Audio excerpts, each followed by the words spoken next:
네, 지난주 코로나19 신규 확진자가 하루 평균 5만 명을 돌파했습니다. 폭염, 휴가철과 맞물려 재확산 우려가 커지고 있는데요. 한편 고양이가 고병원성 조류 인플루엔자에 감염된 사례가 잇따라 나오면서 방역에 비상이 걸렸습니다. 자세한 내용 정재훈 가천대 예방의학과 교수와 알아보도록 하겠습니다. 어서 오십시오. 네, 안녕하세요. 네, 코로나19 확진자가 급격하게 증가를 하고 있습니다. 지난 25일에 신규 확진자 수가 5만 7천 명대를 보였는데 5만 명대 확진자가 나온 게 지난 1월 이후 약 6개월 만입니다. 자, 최근에 이런 증가세 어떻게 보고 계신지요? 네, 오미크론 대유행이 작년 3월에 있었고 그리고 일상회복은 그때부터 시작이 되었습니다. 일상회복이 추진된 지 거의 1년 정도가 지났고요. 예. 실내 마스크 착용 의무가 해제된 지가 반년 정도 됐습니다만 이런 일상회복을 계획하는 과정에서 바이러스가 완전히 없어진 것이 아니기 때문에 장기적인 관점에서 본다라면 1년에 2번 정도는 유행이 왔다가 다시 감소할 수 있다라는 그런 예상을 하고 있는 상황이었습니다. 예. 그렇기 때문에 지금의 유행 증가세는 어느 정도 예견된 측면이 있고 그리고 그런 예상에 따라서 확진자가 늘어나고 있는 그런 상황이라고 볼 수 있습니다만 중요한 것은 감염자나 확진자가 늘어난다라고 하더라도 중환자가 거기에 맞춰서 늘어나는지가 매우 중요합니다. 예. 결국 우리의 대응 역량이 어느 정도 있냐가 더 중요한 요소이기 때문인데요. 지금은 재원하는 중환자 같은 경우에는 작년과 재작년보다는 훨씬 더 낮은 상황이기 때문에 크게 우려할 정도까지는 아니라고 보고 있습니다. 예. 지금의 확진세가 예견된 측면이 있다라고 하시면서 지금 대응 역량은 충분하다 이렇게 말씀을 해주셨는데 사실 고온다습한 여름에는 바이러스가 생존 능력이 좀 떨어져서 뭐 감염력, 전파력이 좀 떨어진다 이렇게 알고 있었는데 지금 뭐 덥고 습한 날이 계속해서 이어지는 여름철에 이렇게 확진자가 급증을 하고 있습니다. 그 원인이 있다면 뭐가 있을까요? 지난 3년 동안 코로나19가 증가하게 되면 증가에 대한 원인을 찾고 감소하게 되면 감소하는 원인들을 찾는 많은 보도들이 있었습니다. 예. 하지만 이런 것들은 굉장히 부수적인 요소이고 본질적으로는 바이러스의 특성과 인간의 대응이 어떻게 이루어지냐가 중요한 부분인데요. 지금 현재 데이터를 보면 새로운 변이 바이러스가 등장하고 우세종이 되는데 약 5개월에서 6개월 정도가 되는 것으로 되어 있습니다. 그리고 우리 인간도 감염과 백신 접종을 통해서 면역이 획득되어 있고 이런 면역을 복합 면역이라고 하는데요. 예. 복합 면역 같은 경우에는 감염 예방 효과가 백신 단독 면역보다는 훨씬 더 높은 것으로 되어 있습니다만 그래도 5개월에서 7개월 정도가 지나면 감염 예방 효과가 감소하는 것으로 되어 있습니다. 그래서 새로운 변이 바이러스가 등장하고 개인이 가지고 있는 면역이 감소하는 것들이 공교롭게 5개월에서 7개월 정도의 감소가 맞물리게 되거든요. 그렇기 때문에 1년에 2번 정도는 재유행이 있을 수 있다고 보고 있고 실제로 그 주기에 따라서 작년 봄에 있었고요. 작년 여름에 한 번 있었고 예. 그리고 작년 겨울과 올해 초 사이에 있었고 올해 여름에 다시 한번 유행이 이렇게 일어나고 있는 것입니다. 예. 사실 지난 6월에 코로나19 일상 회복 선언이 있지 않았습니까? 이때 이제 확진자의 격리 의무도 해제가 됐고 뭐 마스크 착용 의무 같은 경우도 자율로 바뀌면서 이제 많은 분들이 코로나19 검사를 좀 적극적으로 하지 않는 그런 분위기가 생겼거든요. 그래서 좀 걱정되는 부분이 이렇게 좀 적극적인 검사자가 줄어들면서 사실 지금 보이는 이런 집계치보다 사실은 훨씬 더 많은 감염자가 있다. 보이지 않는 감염자 수가 많을 거다라는 부분이 좀 우려스러운데 이 부분은 어떻게 보시는지? 굉장히 중요한 부분을 지적해 주셨습니다. 우리나라는 진단검사 체계가 매우 잘 유지가 되었었기 때문에 예. 오미크론 첫 번째 유행 때까지는 전체 감염자 중에서 3분의 2 정도가 확진자로 드러나게 되었습니다. 하지만 일상회복이 진행이 되고 한 번 확진되신 분들은 다음에 재감염이 된다라고 하더라도 증상이 경한 측면도 있고 그리고 한 번 코로나를 겪어보셨기 때문에 다시 한번 진단검사를 받는 가능성이 계속해서 떨어지게 되어 있습니다. 작년 여름 정도에 보면 전체 감염자 중에서 절반 이하가 드러나는 것으로 되어 있고요. 예. 그리고 최근 데이터를 보면 전체 감염자 중에서 한 5분의 1 정도만 확진자로 드러나는 것으로 지금 데이터가 나오고 있습니다. 그래서 지금은 확진자가 4만 명에서 5만 명 정도 나오는 것으로 되어 있습니다만 그런 데이터까지 감안해서 볼 경우에는 지금의 유행은 작년 여름 그리고 작년 겨울에 있었던 유행 정도의 큰 규모의 감염이라고 볼 수 있고요. 하지만 지금은 확진자로 드러나신 분들은 대부분 증상이 강력하게 있으신 분들은 코로나를 의심하고 검사를 하는 상황입니다. 예전에는 예. 접촉자이기만 하셔도 진단검사를 받으셨잖아요. 그랬죠. 그래서 차이가 있기 때문에 중증화율이나 증상의 변화라는 측면에서 바라본다라면 큰 변화는 없거나 오히려 중증화율은 감소하는 방향으로 가고 있다라고 이해하셔야 됩니다. 예.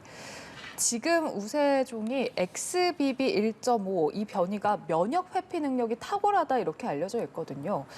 그러니까 이제 백신 예방 접종을 하고 혹은 감염으로 얻었던 국민 면역이 시간이 지남에 따라서 그 면역이 점차 좀 떨어지게 되고 이렇게 또 면역 회피 능력이 좋은 그런 새 변이가 출현을 하면서 앞으로 코로나19 증가 추세가 계속 이어질 거다라는 우려 섞인 전망도 있거든요. 이 부분에 대해서 어떻게 전망하시는지? 새로운 변이 바이러스가 등장하게 되면 예. 무조건 두 가지의 특성을 가지지 않으면 우세종이 될 수가 없습니다. 첫 번째는 전파 능력이 이전 변이 바이러스보다 전파 능력이 높아야 되고요. 예. 그리고 과거에 획득했던 면역을 회피하는 특성들이 강력하게 나타나야지만 예전의 우세종을 밀어내고 새로운 우세종이 될 수 있는 것이거든요. 예. 그래서 새로운 변이는 항상 면역 회피 특성을 강력하게 가질 수밖에 없습니다.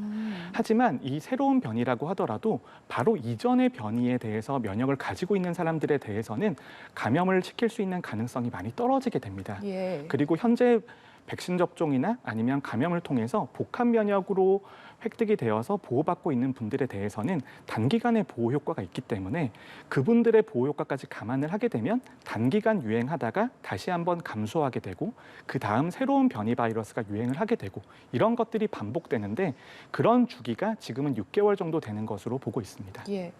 미국에서도 코로나19가 다시 고개를 들고 있다 이런 보도가 잇따르고 있거든요. 특히 폭염이 재확산의 원인 중 하나고 특히나 에어컨이 있는 곳에 밀집하는 게 위험하다 이런 지적이 있습니다. 그러니까 더워서 실내 이제 에어컨이 있는 실내에 오랫동안 머무는 게 위험하다 이런 의미인가요? 예전에 코로나19 방역 정책을 설명할 때 예. 산밀 환경이란 이야기를 많이 했습니다. 밀접하고 밀폐되어 있는 공간에서 밀접하게 접촉하는 경우에는 감염의 가능성이 높아질 수 있다는 이야기를 할 수 있는데요. 예. 호흡기 바이러스 감염병은 모두 이런 특성들을 가지고 있습니다. 그렇기 때문에 더위나 이런 것들 때문에 밀집된 시설에서 환기가 잘 이루어지지 않을 경우에는 감염의 가능성은 계속해서 높아질 수밖에 없다. 이렇게 설명을 드려야 됩니다. 자, 방역 당국이 이번 달부터 코로나19 감염 등급을 하향 조정할 계획입니다. 현재 2급을 4급으로 낮추고 그리고 코로나19 대응 체계도 일반 의료 체계로 완전히 전환할 예정이다 이렇게 밝혔거든요.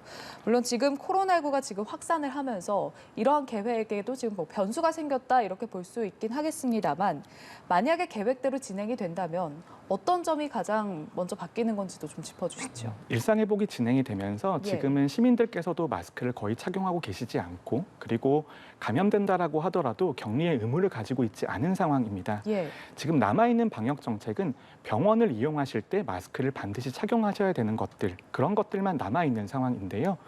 2급에서 4급으로 전환이 된다면 이런 의료기관에서의 마스크 착용 의무가 의학적 권고로 전환이 되는 것이 시민들의 입장에서는 가장 큰 변화일 겁니다. 하지만 그것보다 방역 정책 전반에 있어서 큰 패러다임 전환이 있다라고 볼 수 있는데요.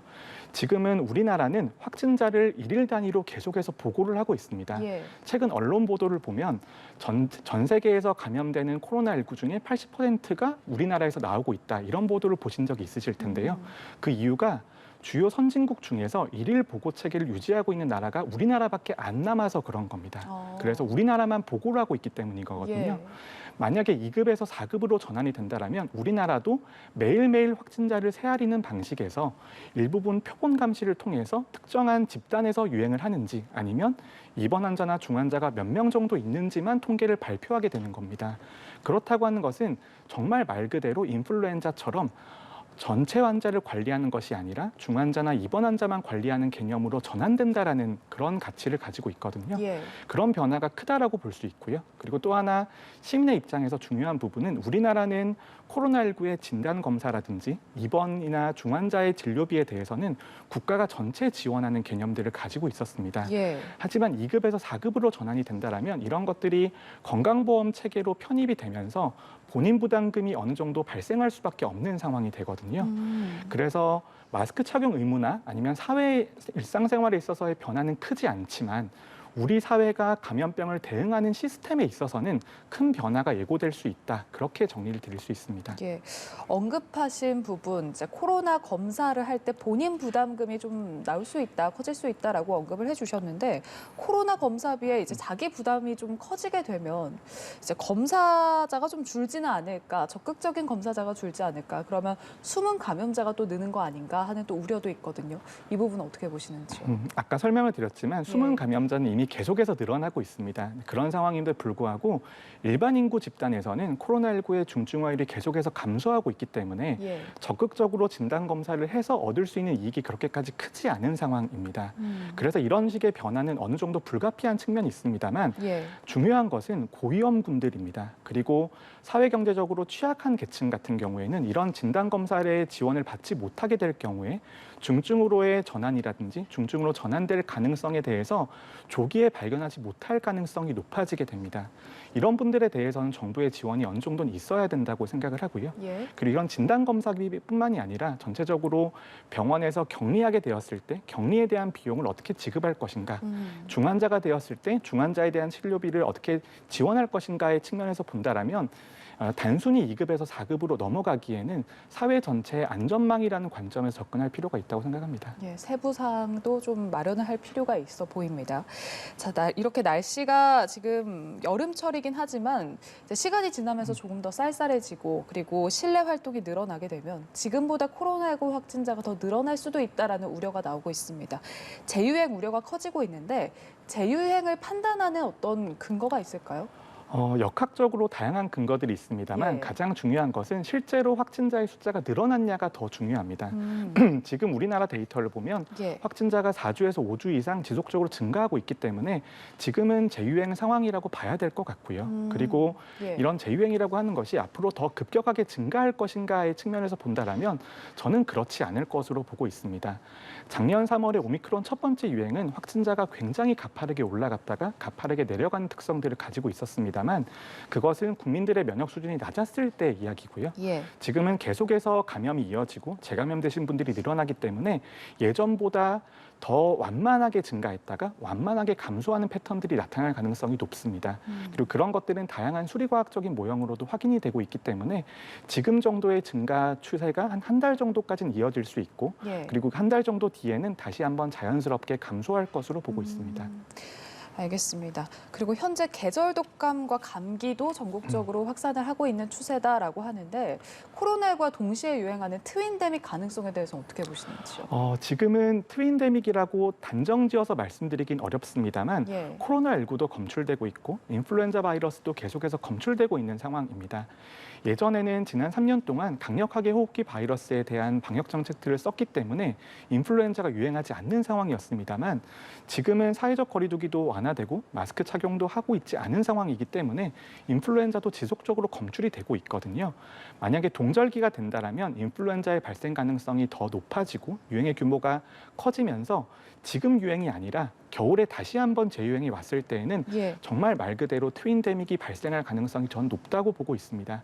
그렇기 때문에 고위험군들에 대해서는 코로나19 백신 접종만 중요한 것이 아니라 인플루엔자 백신 접종을 통해서 중증화율을 관리하는 정책이 매우 중요하겠습니다. 예.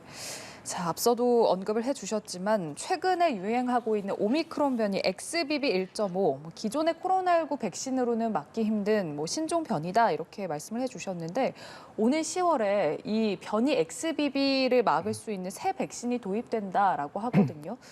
아무래도 지금 백신 호응도가 좀 낮아진 상황에서 백신 접종을 좀 독려하고 특히나 고위험군의 이제 백신 접종을 독려를 하는 게 좀 큰 과제가 될 것 같은데 이 부분은 어떻게 보시는지? 정말 안타까운 부분이 백신 접종이라든지 방역 정책에 대해서 국민들이 가지시는 신뢰감이 많이 떨어져 있다는 것이 참 안타깝습니다. 예. 하지만 백신 같은 경우에도 벌써 한 번의 업데이트는 이미 있었고 BA.5에 대응할 수 있는 백신이 개량이 되어서 접종이 되어 있습니다. 예. 그리고 지금 유행하고 있는 XBB 변이에 대해서도 올해 10월 정도가 되면 일반 국민들께서 접종할 수 있게 공급이 될 것으로 예상을 하고 있습니다. 예. 분명히 예전 백신보다 개량 백신이 현재 유행하고 있는 변이에 대해서는 대응 능력이 훨씬 더 높은 상황이기 때문에 고위험군들에 있어서는 분명한 이득이 있을 수 있다라고 말씀을 드릴 수 있고요.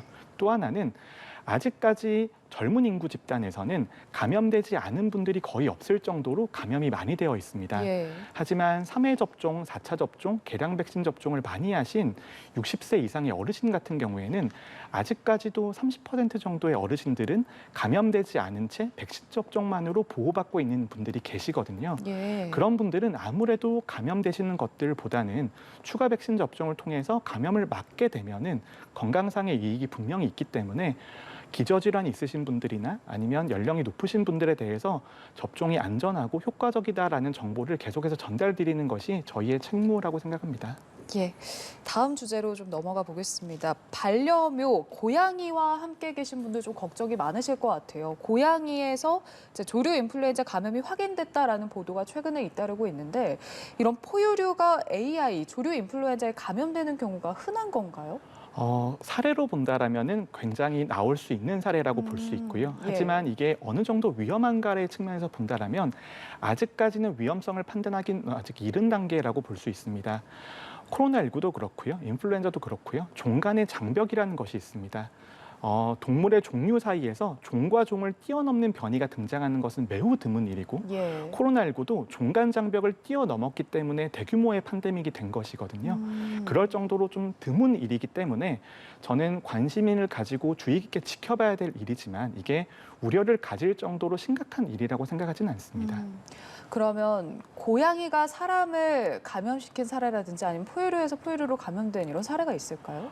고양이에서 사람으로 감염된 사례는 아직까지 확인되지 않았습니다. 예. 하지만 포유류의 서로 다른 종류 사이에서 서로를 감염시킬 가능성에 대해서는 문헌이 지속적으로 보고가 되고 있고요. 예. 그리고 그런 종들 사이에 이런 차이가 적은 종들이 있습니다. 그 적은 종들 사이에서는 충분히 감염이 가능한 것으로 되어 있습니다. 예. 지금 야외 활동도 늘고 있고 또 휴가철이기도 해서 이제 확산이 좀 우려스러운 부분도 있는데 반려동물 조류 인플루엔자 AI 감염을 막기 위한 수칙이라면 어떤 게 있을까요? 감염 예방 수칙은 매우 간단하고 이미 시민들께서 잘 알고 계시리라고 생각을 합니다. 예. 어떤 것들을 접촉을 하게 되면 손을 잘 씻으시고 그리고 밀집한 환경이나 아니면 비말이 튈 수 있는 환경에서는 마스크를 착용하시고 그리고 증상이 있으시면 병원을 방문하셔서 진단 검사를 받으시고 이 세 가지 원칙이 가장 중요한데요. 예. 이런 것들이 지금 나오는 고양이에서 나오는 AI처럼 인수공통 감염병이 있는 경우에도 동일하게 적용이 됩니다. 이런 원칙을 잘 지키시면 되죠. 예, 알겠습니다. 최근에 코로나19 증가세부터 고양이 AI까지 짚어봤습니다. 정재훈 가천대 예방의학과 교수와 함께했습니다. 고맙습니다. 네, 감사합니다.